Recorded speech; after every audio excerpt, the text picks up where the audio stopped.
Ito na po yung minimodify natin na kuko ano. Ah, ayan, nagkasundo kami sa customer na ganoon lang yung gagawin.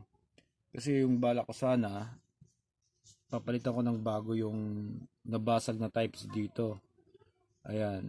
Kaso ang problema niya, kapag dinala niya na naman sa trabaho at sinasaksakan na naman nung hindi types ganun pa rin yung mangyayari, mababasag.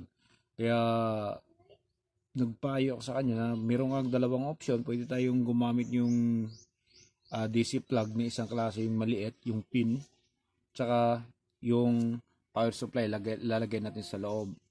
So nagkasundo naman kami at pumayag naman siya na gano'n na lang yung gagawin sa loob na lang para safe ano. At ayun, kung ayan, titingnan natin ng maigi. Ito yung wire. Yan na naikabit natin dito sa kanyang supply. Ayan, ito yung positive, ito yung negative. So galing to dito sa power supply na nakakasa sa ilalim. So tingnan nyo ng maigi ano, saksak natin. Saan na ba yung indicator nito? Ayan, so ito yung indicator. So saksak natin siya. So nandito yung ano, isisakit natin sa loob sa lagayan ng microphone. Naka-flat pa rin yan, hindi pa rin sa gabal. Kahit na ibalik yung dating microphone dito ay maisasalpak pa rin nila. So saksak natin, tingnan nyo ng maigi dito. So ayan. Okay? Ayan o, umilaw na. Tapos tanggalin natin. Okay, so papakita naman natin kung ano yung power supply na ginagamit natin dito. Ayan, so ito yung power supply na ginagamit natin. Ayan siya. Okay, focus natin konti. Ayan. Okay, so ito yung ginagamit natin. Yung iba kasi, kinakabitan lang nila ng capacitive power supply, which is, para sa akin, hindi po safe yun. Kaya, ni minsan, nag-modify tayo, nagko-convert tayo ng iba't ibang klaseng power supply. Hindi po tayo gumagamit ng capacitive power supply dahil nga, napakadelikado nun. So, pwedeng sisirain yung circuit na sinusuplayan. Ayan. So, ito yung ginagamit natin. Hindi siya basta-basta na power supply yan.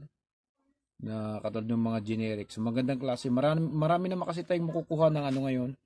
Mga switch mode power supply. Sa online o kaya sa mga physical store dito sa iba't ibang probinsya. No? Meron tayong maraming makukuha. Ayan. So, sa mga ganitong maliliit na board lang, sa mga ganitong maliliit na board lang, so pwede na yung 1 ampere dito. Ayan. Okay? Kaya nang patakbohin to ng 1 ampere kahit na tanggalan mo siya ng battery. Kasi maliliit lang naman to, maliit lang yung kanyang amplifier. Pero kapag malalaki na yung speaker at mataas na yung wattage ng amplifier, so kailangan nyo na ng at least mga 2 ampere, 3 ampere pataas yung gagamitin na power supply. No? So kahit na malalaglag yan, hindi yan basta nababali. Kasi ang tibay niya, no? Naka-epoxy yan. Ayan. Okay?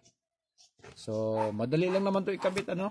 Napakadaling ikabit kahit na siguro mga baguhan, kayang-kaya nilang gayahin to. Basta lang, importante, matibay, tsaka maganda yung gagamitin mong power supply.